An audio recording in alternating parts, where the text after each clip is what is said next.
今日咧係整肉鬆包，材料有以下呢啲。呢個係酵母，大約2.5克。呢個係糖，低糖嘅10克。呢個係鹽少少啦，大約1克。跟住呢個係雞蛋，大約40克。呢個係高筋麵粉250克。仲有呢個係全脂奶粉，大約10克。水大約係110克。仲有橄欖油，後下嘅成團之後先至落。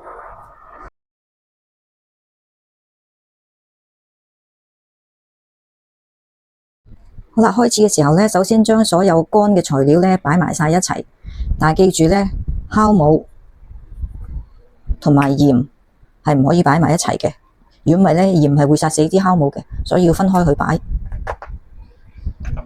跟住糖、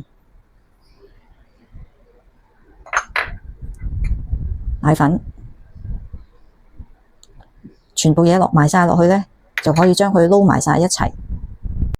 好啦，所有乾嘅材料呢混合好晒之後呢，而家呢就要將佢呢擺落去。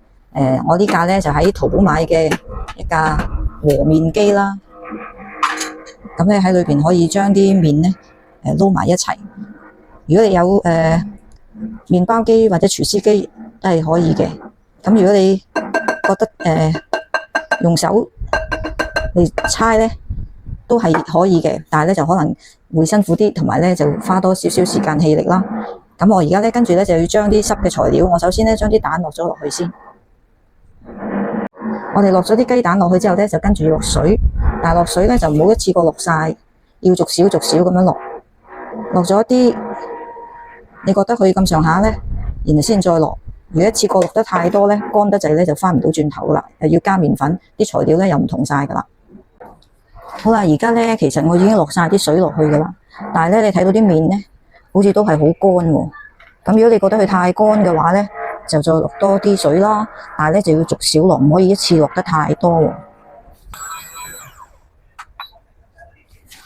好啦，而家呢睇個麵團呢加咗大約10克水啦，然後跟住呢再和麵用咗大約係10零分鐘啦，見佢麵團呢已經開始成團咯，已經可以噶啦。咁呢而家呢就可以唔再打麵啦，咁呢就將佢呢靜置擺喺雪櫃嗰度呢，大約30分鐘，等佢呢自己慢慢吸收啲水分。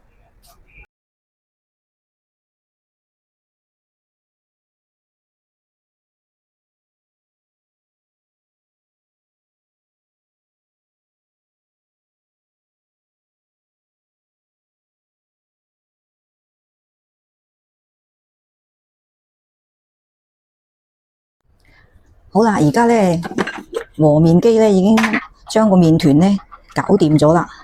咁呢我哋而家要做嘅嘢呢就係將佢攞出嚟啦，然後呢搓成一團，咁樣呢就可以進行第一次嘅發酵啦。而家呢個麵團呢就已經開始應該冇咁黐手噶啦。好，個麵團呢而家都好軟熟噶啦。好啦，而家個麵團呢就已經攞咗出嚟啦。咁做嘅嘢呢就係要將呢個麵團呢滾圓，令到佢呢完整一啲，咁樣呢然後先可以進行最後一次嘅發酵嘅。咁呢手法呢就係將佢一路咁樣接埋下邊啦，咁呢佢上面呢就會開始變得光滑噶啦。咁同埋個麵團呢會開始冇咁黐手啦，咁呢就可以成團噶啦。咁呢就要再摺疊多幾下嘅。好啦，而家個麵團呢都比較光滑咗啲啦，咁呢我哋就可以將佢呢放落去一隻大碗嗰度。咁呢見到個麵團呢已經開始光滑滾圓咗啦，咁呢而家呢就可以將佢分割成4份，因為我哋整4個包啊嘛。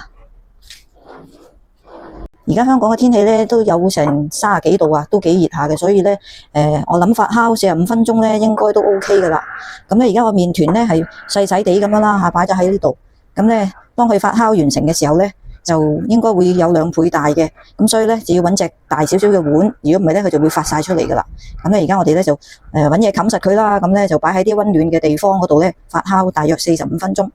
好啦，而家呢喺度等緊發酵嘅時候呢，我哋可以做嘅嘢呢就係攞定啲肉鬆出嚟啦。咁呢肉鬆要幾多呢？就因人而異啦。你想鍾意多啲呢，咁你就落多啲啦。如果你想唔使咁多咧，就唔落咁多啦。咁咧大約我呢度咧一碗到咧，我整4個包咧都差唔多噶啦。咁咧落完咗啲肉鬆咧，咁跟住陣間咧要用嘅嘢咧就係沙律醬啦。咁咧用啲沙律醬咧就容易黐住啲肉鬆，咁咧就唔會一路食一路跌晒出嚟啦。係啦，就係咁樣啦。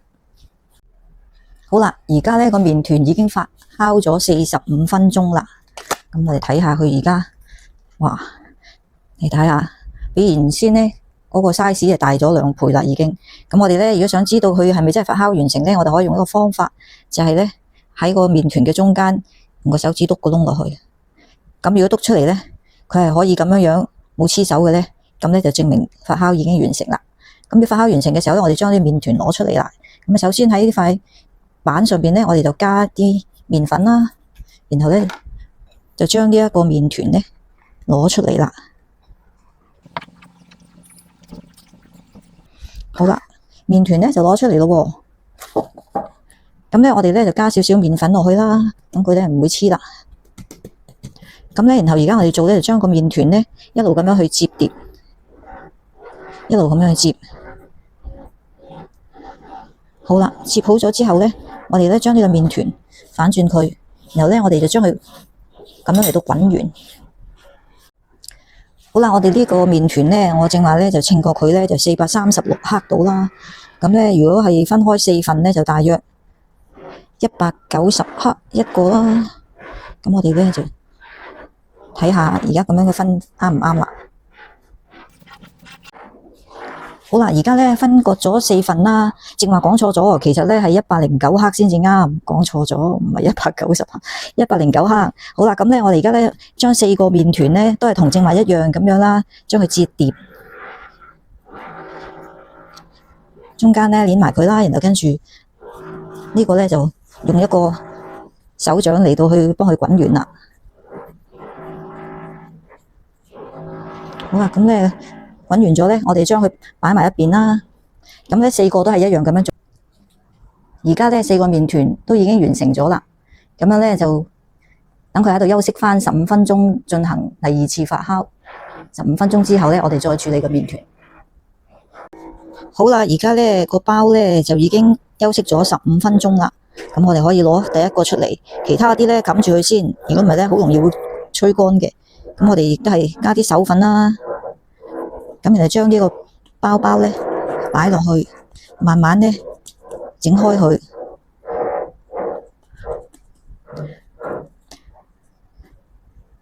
咁而跟住咧，我哋就用個麵粉棍咧，輕輕力咁樣咧，慢慢將佢推開。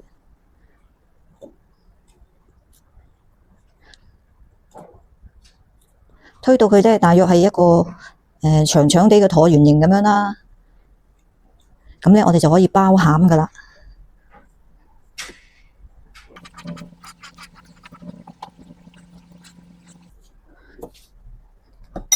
咁咧喺我哋包餡嘅時候咧，我哋正話都講話要用沙律醬啦。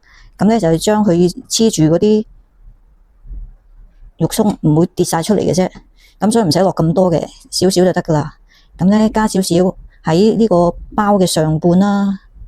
因為我咧唔係太中意落得咁多沙律醬嘅，所以咧我就落少少落去。只嘅功用咧就係要嚟黐住嗰啲肉鬆嘅啫。好啦，咁跟住咧，我哋正話嗰個肉鬆咧，我就加咗少少芝麻落去，等佢香啲嘅。咁咧，我而家咧就大約咧落1/4落去啦，因為我哋整4個包嘛，呢一碗嘅肉鬆，咁咧就大約係落1/4。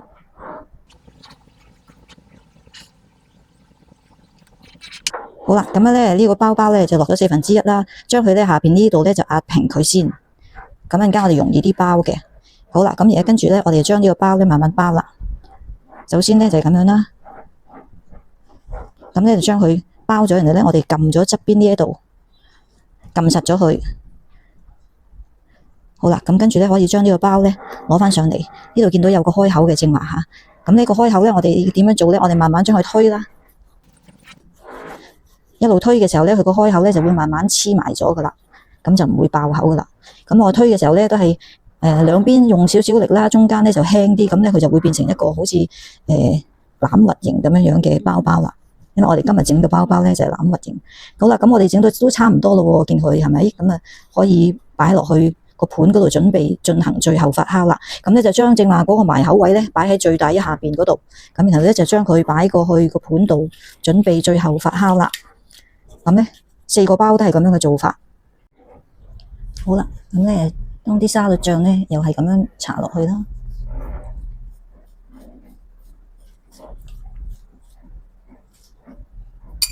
咁今次咧最後呢個包啦，咁所以咧就將所有嘅肉鬆咧都落晒落去啦。可能呢個會最多肉鬆喎，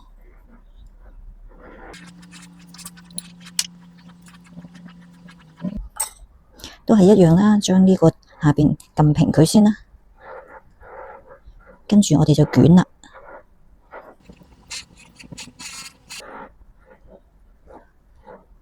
捻埋咗佢個口開口先啦。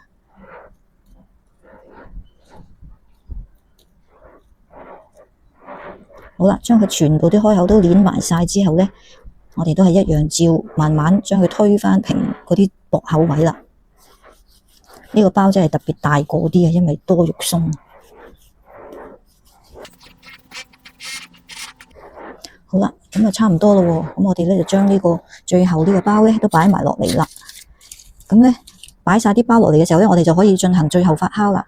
咁最後發酵之前咧，我哋咧就要鋪張保鮮紙啦，等佢咧冇咁容易乾啦。但係咧鋪咗保鮮紙咧，好容易會黐嘅，個包發完酵嘅時候，所以咧要落少少手粉落去啦，等佢冇咁容易黐住，咁樣咯。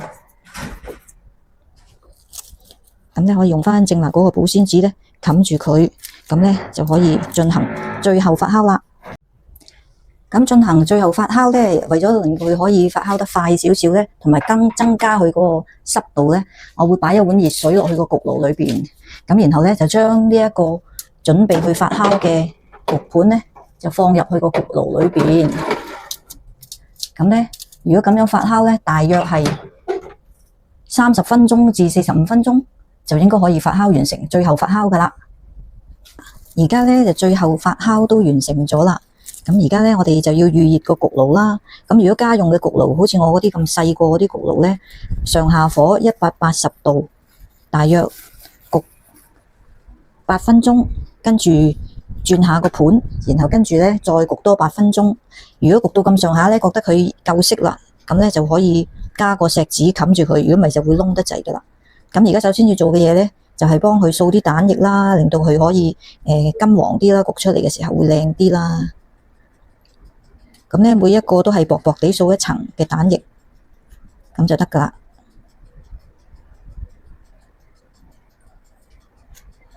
都掃好咗蛋液，咁而家咧，我哋就係要裝飾啦，同埋加啲芝麻落去，令到佢咧可以香啲、靚啲。咁咧，每一個包都加少少芝麻落去。咁而家個焗爐咧係正在喺度預熱緊啦，就大約預熱10分鐘，咁咧就會到達180度嘅溫度噶啦。咁呢個包亦都搞掂咗啦，掃晒蛋液啦。好啦，咁我哋而家可以入焗爐咯。咁咧焗8分鐘，跟住轉一轉個盤，就麵包可以出爐啦。睇下先，哇，都唔錯啊！嗱，麵包出咗爐啦，係有一個咧，好似唔係好夠色。因為咧個爐咧可能啲溫度唔係好平均啊，但係都唔錯啊。最後一個步驟咧就係將佢擺喺個架上邊慢慢放涼，咁就大功告成啦。攤凍咗咧就可以食得啦。又到試食嘅時間啦，睇下，我哋祈禱先，感謝天父，你賜俾我能力去做麵包俾自己食，同埋俾屋企人食。願意我有個感恩嘅心去領受，禱告奉耶穌基督嘅名，阿門。好啦，我而家食啦，睇下先，將個麵包，哇，搣開佢，咦，你睇下幾多餡，應該好好味啦，試下先，好味，我食幾餐啊，好嘢。